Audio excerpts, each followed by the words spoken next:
Ok, bienvenue pour la deuxième capsule sur les petits rappels de maths. Donc, je rebascule directement sur mes slides. Hop. Donc, on va poursuivre sur ces histoires de intégrale dérivée, log exponentielle. Ok. Je ne vais pas revenir sur ces histoires en haut de comportement limite de fonctions. Okay.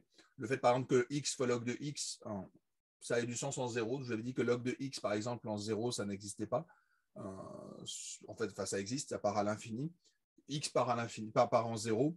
X fois log de x, il s'avère que ça a une limite, en fait, quand on part en 0. Mais bon, c'est un peu anecdotique, donc je passe un petit peu autour de ces choses-là. En fait, il y a des liens assez forts entre les suites géométriques et les fonctions exponentielles. D'accord. Donc, les suites géométriques, c'est quand on a ces propriétés de croissance avec une certaine régularité. D'accord. Donc, j'ai une certaine raison. Donc, pour passer de un, je multiplie par quelque chose pour obtenir un. En fait, si jamais, au lieu de regarder cet incrément, toutes les valeurs, donc la différence en fait entre les suites et les fonctions, ça va être ça. C'est le fait que les suites sont définies toutes les valeurs entières, alors que les fonctions peuvent être définies sur les valeurs réelles. Okay. Ça sera important quand on travaillera sur les probabilités, où je vous définirai des probabilités qui sont des comptages, par exemple, qui vont être définies effectivement sur n, et des probabilités continues qui sont définies sur r. Okay. Donc c'est très lié à ces problématiques-là, dès lors qu'on aura des propriétés de régularité de type suite géométrique sur des probabilités, par exemple. Ça va se traduire, si jamais on veut le passer en continu, sur des propriétés avec des exponentielles un petit peu dans tous les sens. Okay. Je passe un petit peu parce que c'est un peu technique.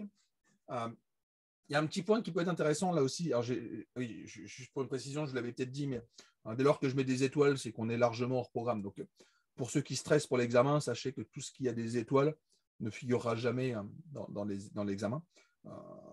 Je suis vraiment dans une problématique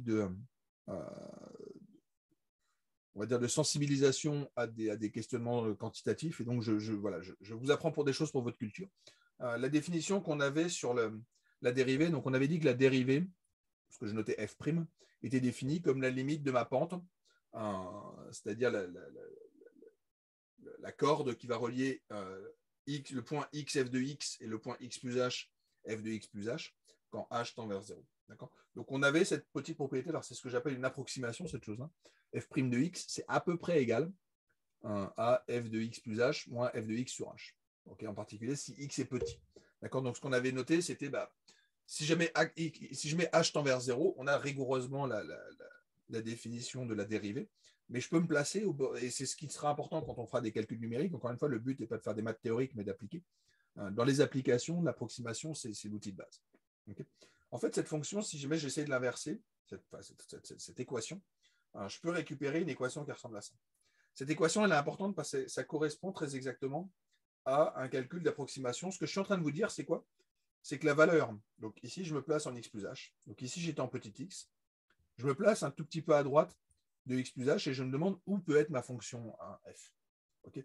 Donc si jamais je me place un tout petit peu à droite, okay, donc j'essaie de trouver une approximation de ce que peut être la fonction f de x plus h. Okay. On sait que le point de départ, ça sera à peu près f de x. Donc on est à peu près égal à f de x. Okay, donc c'est à peu près ce que ça nous dit. On devrait être à peu près autour de cette valeur-là. Et on se doute que c'est une mauvaise approximation. Cette approximation, en enlevant la partie ici, si je vous dis juste f de x plus h est à peu près égal à f de x, ça vous donne une fonction qui est constante. Okay, donc, manifestement, ma fonction n'est pas constante. Mais la première approximation, c'est l'approximation qu'on va dire linéaire. C'est de dire, en fait, je suis probablement pas très loin quand même de l'ancienne valeur. Essentiellement, c'est une propriété de continuité. Si jamais ma fonction f est continue, dans ces cas-là, ça veut dire qu'entre x et x plus h, je ne peux pas bouger tant que ça. Okay, donc f de x plus h ne doit pas être très très loin de f de x. Okay, mais je peux aller un tout petit peu plus loin en me disant, je peux même savoir un petit peu dans quelle direction je suis, c'est que si jamais je suis plus grand, pardon, si même ma fonction est croissante, dans ces cas-là, je suis un petit peu plus grand. Si même ma fonction était décroissante, je devrais être un peu plus petit. Donc en fait, ça va être lié à cette notion de dérivée. C'est ce qui apparaît ici. Okay, et en fait, formellement, ce qu'on est juste en train de dire, c'est quoi? C'est que si jamais je veux une meilleure approximation que ce point-là, qui est effectivement une approximation qui ne serait bonne que si ma fonction était constante, ben en fait, il suffit de se déplacer un tout petit peu dans la direction de ma pente, c'est-à-dire dans la direction de ma dérivée, et en fait, je vais prendre une variation linéaire. D'accord? Donc, ce que je vais dire, ben, c'est que je vais croître linéairement en rajoutant quelque chose qui sera proportionnel à la distance où je me trouve de petit x, donc je vais être proportionnel à h, mais je vais aussi être proportionnel à la pente. plus la pente sera importante, plus je vais m'éloigner de cette valeur qui sera f de x. Okay, et formellement, c'est ce que nous donne cette expression-là. Si jamais j'essaie de l'inverser, d'extraire cette valeur-là, 1, je commence par multiplier par h des deux côtés.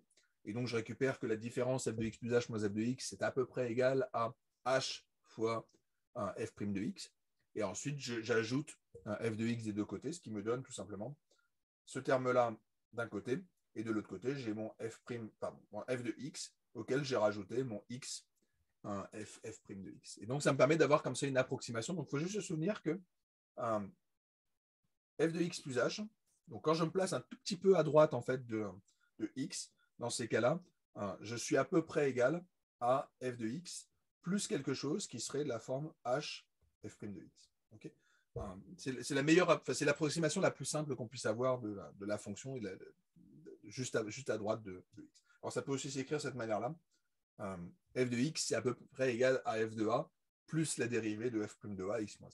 Okay, donc c'est juste, soit vous écrivez h, soit vous dites je vais interpréter ça comme étant une autre valeur et puis je prends la différence pour cette partie en h. Okay, et le point que j'explique ici, c'est ce qui s'appelle l'expansion de Taylor, pour ceux qui trouvent que l'approximation n'est pas très bonne, en particulier si la dérivée est nulle.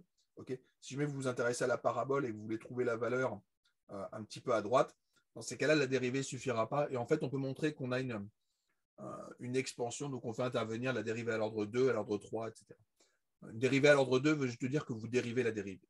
Okay, donc voilà. C'était juste le petit point culturel. On a des fonctions sur les approximations. Autre petit point, c'est les histoires des comptages et les histoires des factoriels. Donc je vous rappelle que les factoriels, ça correspond à ce produit. Okay, la factorielle de n, c'est un n fois n-1 fois n-2 fois n-3, etc. On continue jusqu'à 1. Okay, donc on avait vu, ces factoriels sont indispensables quand vous voulez faire un peu de combinatoire. En particulier, on l'avait vu quand on parlait des paradoxes des anniversaires, okay, dans le dernier cours. Le paradoxe des anniversaires est directement lié à ces histoires-là. Okay, il s'avère que cette fonction, de la même manière en fait, que je peux avoir des puissances qui sont non réelles, okay, donc on avait dit je pouvais vous définir comme ça y à la 2. Y à la 2, c'est égal à y multiplié par y, mais je peux aussi vous définir y puissance 1.5. Okay, en particulier, vous connaissez sûrement y puissance 1,5, c'est la racine carrée de y. Okay, donc je peux définir des puissances qui sont non entières. En fait, il s'avère que la factorielle existe aussi sur des valeurs non entières.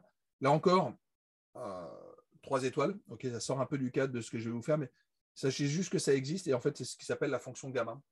Donc je le mets parce qu'elle traînera peut-être ponctuellement à un ou deux endroits dans mes calculs par la suite.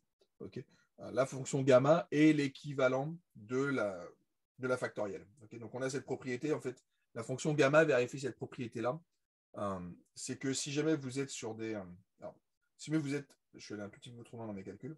Si jamais vous êtes sur des entiers, gamma de z plus 1, c'est factoriel z. Okay, donc si jamais z est un entier, donc on retrouve le fait que sur des valeurs entières, cette fonction correspond très exactement au factoriel. Okay, donc c'est pour ça qu'on parle d'extension, c'est qu'à partir du moment où vous avez une fonction qui prend toutes les valeurs discrètes sur les valeurs entières, dans ces cas-là, vous êtes retombé sur la fonction, mais j'ai réussi à l'extrapoler en fait entre les deux. Et c'est une fonction qui vérifie la propriété suivante, qui est que en fait gamma de z plus 1, c'est en fait z fois gamma de z. Et donc ce qui permet de récupérer, quand on est sur des entiers, cette propriété de factoriel, tout simplement parce que là je peux itérer et dire ok, gamma de z plus 1, c'était z fois gamma de z. Mais gamma de z, c'est z moins 1 fois gamma de z moins 1. Mais ce gamma de z moins 1, c'est aussi z moins 2 multiplié par gamma de z moins 2. Et donc en itérant comme ça, vous récupérez que gamma de z moins 1, c'est un z multiplié par z moins 1, multiplié par z moins 2, multiplié par z moins 3. L'avantage de partir d'un z qui serait entier, c'est qu'au bout d'un moment, vous allez tomber sur gamma de 1. Et il s'avère que gamma de 1, on le connaît, ça vaut 1. Voilà. Donc c'est le cas le plus simple qu'on puisse calculer. Donc on est retombé sur ces factoriels. Donc souvenez-vous juste, si il y a un seul truc à retenir de cette slide, c'est la fonction gamma, c'est une factorielle qui serait définie sur des choses non entières. Okay, donc je passe un tout petit peu. Ok. Donc ensuite, je vous remets les définitions. Encore une fois, je vous ai dit, les encadrés bleus correspondent à des définitions. Okay, donc, encore une fois, une définition en mathématiques, ça prend, ça ne s'invente pas. C'est juste une histoire de langage. Okay, c'est le langage qu'on utilise par la suite. Donc, Ok, ça c'est un stylo et je ne peux pas vous dire, je peux vous discuter l'origine, l'étymologie, tout ça, c'est ce que je fais un peu ici, mais je ne peux pas vraiment vous expliquer pourquoi ça s'appelle. Apprenez que ça s'appelle un stylo, ok, puis qu'il y a un Y, de manière un peu bizarre. Et voilà, la dérivée, ça ne s'invente pas, c'est cette pente. Okay. La seule chose, c'est qu'une fois que vous avez défini la dérivée, vous pouvez dériver 2 fois, et donc on peut récupérer une dérivée seconde. Donc dérivée seconde, c'est ce f''. On n'en aura peut-être pas beaucoup besoin par la suite, mais voilà, sachez juste que ça existe. Donc pour ceux qui ne sont pas très à l'aise sur les calculs de dérivés, je vous ai mis quelques petits exercices si vous voulez vous entraîner. Il n'y a rien de très méchant, mais voilà, ça peut être l'occasion de se remettre un peu dans le calcul des dérivés. Encore une fois, ce n'est pas vraiment au programme de ce que je vais vous faire, c'est juste si jamais vous voulez être plus à l'aise par la suite quand on fera. Mais encore une fois, ça sera assez ponctuel des calculs de dérivés. Vous pouvez en faire.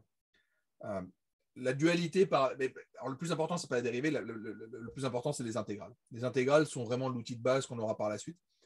Je ne vous demanderai pas de savoir formellement les calculer, mais il faut juste se souvenir que derrière se cachent des calculs ce que c'est qu'une intégrale. L'intégrale, ça va être une aire. Et donc, assez souvent, dans mes dessins, je ferai des aires. Donc, soyez pas surpris de voir apparaître des dessins avec des aires assurées partout. C'est parce que fondamentalement, on travaille sur des grandeurs qui vont être interprétées comme étant des intégrales, les intégrales étant les fonctions, enfin, la version duale des dérivés et toutes ces choses-là. Okay. Donc, si jamais j'ai une dérivée, donc ce que j'appelle le principe de dualité, c'est quoi? C'est de dire que si jamais la dérivée de ma fonction grand f, c'est petit f, alors dans ces cas-là, l'intégrale de petit f peut s'écrire comme la différence de ces deux fonctions. Okay, c'est vraiment l'idée de base de ces calculs d'intégrale et de notions de primitives.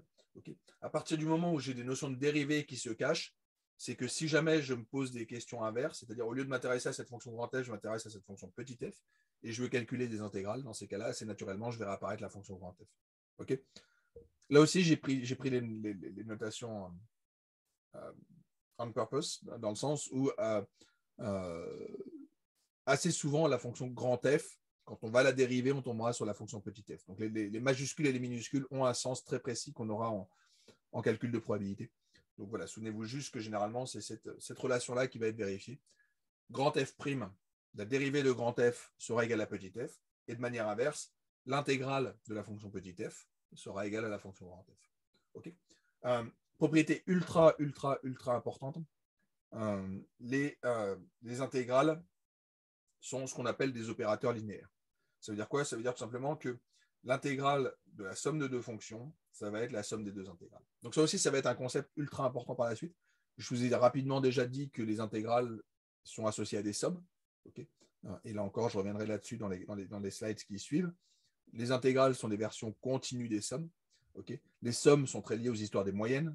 Okay, donc ça sera assez logique. Là, ce qu'on est en train de dire, c'est quelque part la moyenne de deux variables correspond à la somme des deux moyennes. Quelque chose comme ça. Okay, donc on le verra réapparaître par la suite.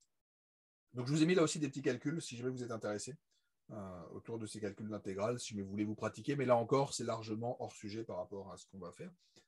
Sous R, on peut les calculer numériquement, et c'est à peu près la seule chose que je pourrais vous demander, mais là encore, ce sera juste dans mes slides. Dans des slides, éventuellement, je vous ferai des calculs d'intégrale. Le point, c'est que comment ça se calcule? C'est ces fonctions qui sont là, c'est-à-dire, en fait, les calculs numériques se basent sur l'idée qu'une aire, je peux la décomposer en des sommes de petits rectangles.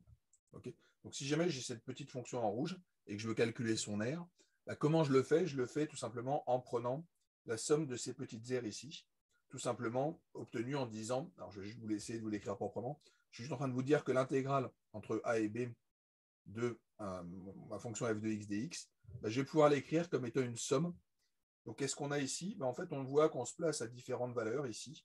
Donc, on va avoir des fonctions en f de xi, et les xi sont les valeurs où je me place ici, donc x0, x1, x2. Donc, ce sont les valeurs de base de mes petits rectangles. Donc, ça correspond à mes hauteurs. Okay, et je vais multiplier ici par un certain h. Okay, h étant la différence entre un xi plus 1 moins xi. Okay, donc, c'est à peu près ça qu'on est en train de faire. C'est un petit peu plus... bah si, ça correspond en fait exactement à ça. Cette fonction-là correspond exactement à mes sommes. La seule chose, c'est qu'effectivement, je dois avoir que j'intègre pour i égale, alors sur mon dessin, c'est de x de i à, pardon, de i à 0 jusqu'à n-1, dans l'idée que i, alors j'aurais peut-être dû mettre, oui c'est ça, n-1, dans le sens où xn serait égal à petit b et x0 serait égal à petit a. Okay, donc on a quelque chose qui va ressembler à ça. Et l'idée, c'est quoi? C'est la même chose que pour mes calculs de dérivés. Hein. Je ne vous étends pas vers 0. Là aussi, mon petit h, je vais le faire tendre vers 0. Donc, au lieu d'avoir une subdivision tous les 2, je passe à une subdivision tous les 1. Puis ici, peut-être tous les 1 quart ou quelque chose comme ça. Puis ici, on voit qu'avec des subdivisions incroyablement fines, dans ces cas-là, on récupère très exactement notre R. Okay, donc, la version de base, c'est effectivement cette chose-là qui nous dit tout simplement que l'intégrale de f, c'est tout simplement la somme des fonctions f. Okay, donc ça, c'est cette chose-là, encore une fois, on la verra tout le temps quand on fera des probas. Donc, souvenez-vous juste de cette propriété. Numériquement, ce n'est pas très malin, dans le sens où je peux faire un petit peu mieux, c'est que je peux faire des trapèzes. Et voilà, on va oublier cette histoire de calcul numérique. Encore une fois, ce n'est pas un cours de calcul numérique, c'est un cours de stats. Donc, moi, c'est essentiellement cette propriété que je vais utiliser par la suite. Okay, et dernier point, avant de conclure pour ces rappels, entre guillemets, de stats, sur les problèmes d'optimisation. Donc, l'optimisation, encore une fois, je vous l'ai dit, c'est important parce que dès qu'on cherche le meilleur estimateur, le meilleur test, le meilleur n'importe quoi, dès lors que vous utilisez le mot meilleur dans une phrase, et encore une fois, c'est ce qu'on essaie souvent de faire en statistique, la notion de meilleur est un problème d'optimisation. On cherche à minimiser un critère ou à maximiser un critère. Donc, il s'avère que faire de l'optimisation, il y a un cas où on sait faire relativement bien. C'est le cas où on a une fonction. Alors, je reste très vague sur ce terme qui est de régulière. Régulière, ça sera un peu plus que de la continuité de la dérivabilité. C'est une fonction qui est relativement lisse. Okay, quand vous avez une fonction qui est relativement régulière, ce qu'on peut voir, c'est que l'endroit où vous avez votre dérivée, l'endroit où vous avez votre optimum, c'est le point qui se trouve ici, ça correspond à un endroit où la dérivée va s'annuler. Alors, juste en termes de notation, ce que j'appelle le minimum d'une fonction, c'est la valeur qui se trouve ici. Le minimum de ma fonction f, c'est la valeur qui est prise sur l'axe des y. L'autre point qui m'intéressera moi, c'est ce qu'on appelle l'argument du minimum. Okay, donc souvent, la valeur du minimum, on s'en fout. Okay, ce n'est pas forcément quelque chose de très intéressant. Le point important, c'est où est-ce qu'on trouve le minimum. Okay, par exemple, je vous rappelle qu'on avait vu le polynôme x à moins x. Je vous l'avais dit souvent, x va être interprété comme étant une probabilité. Donc, on a probabilité p multipliée par 1 moins p. Ça va correspondre à une variance. Quand est-ce que la variance est maximale? Ce qui m'intéresse, c'est l'endroit où la variance est maximale, c'est-à-dire la valeur de la probabilité. La valeur de la probabilité, elle est maximale quand p vaut 1,5. Okay, donc, ce qui m'intéresse plutôt, c'est l'endroit où on obtient ce minimum. Donc, c'est ce que je noterai comme assez classiquement en optimisation, on met des étoiles pour les valeurs optimales. Okay, donc, l'argument du minimum, c'est la valeur en x. Okay, donc, on est vraiment sur cette valeur, sur l'axe des x, qui est cette valeur-là. Et il s'avère que c'est ce qu'on appelle la condition du premier ordre. La condition du premier ordre, c'est qu'à un endroit où on aura un optimum, c'est l'endroit où la dérivée va s'annuler. Okay, donc si, et encore une fois, ça arrivera peut-être ponctuellement quand on essaiera de trouver, par exemple, je vous parlerai un peu de l'estimateur du maximum de vraisemblance. Donc la valeur la plus vraisemblable pour un paramètre, elle s'obtiendra tout simplement en faisant des calculs de dérivée. Okay, donc ce sera l'endroit où la dérivée de ma vraisemblance va s'annuler. Voilà. Donc souvenez-vous juste de ce point-là. Les problèmes d'optimisation, dès lors que, et encore une fois, en mathématiques, l'optimisation, c'est une notion centrale. On a maintenant en plus des solvers de plus en plus puissants pour calculer des optimums de fonctions de plus en plus complexes. Résoudre ces problèmes-là, on sait faire. Okay, je ne parlerai même pas de toutes les approches de type intelligence artificielle, machine learning, où effectivement, quand vous faites des réseaux de neurones, c'est juste de l'optimisation. Okay, c'est juste essayer de trouver les poids optimaux pour faire votre prévision. Donc, retenez juste que l'optimisation est au cœur de quasiment tout ce qui se passe en modèle prédictif. Okay, donc voilà, encore une fois, ce n'est pas l'objet du cours, mais souvenez-vous juste, encore une fois, en termes culturels, que bien souvent, dès lors qu'on a ces fonctions régulières, trouver un problème d'optimisation, c'est juste chercher des points pour lesquels les dérivés s'annulent, et ça, on sait faire numériquement. Mais c'est un peu hors sujet par rapport à ce que je vais vous faire. Okay, donc, je m'arrête là pour des rappels de maths. Et dès la prochaine capsule, on va revenir sur deux objets qui vont être essentiels par la suite, c'est-à-dire les espérances et les variances. Donc, il y aura une première série de capsules où je vais vous définir de manière un peu abstraite, dans un contexte de probabilité, ce que c'est que des espérances et des variances. Et ensuite, on attaquera les statistiques avec l'équivalent de ce qu'on va appeler l'espérance, qui est la moyenne. Là où ce sera un peu plus piégeux, c'est que la variance s'appelle toujours variance, y compris quand on est sur des données. Okay, donc, voilà, ça, c'est ce qui va arriver par la suite. OK, donc on se retrouve dans un instant pour la suite des capsules. À très bientôt.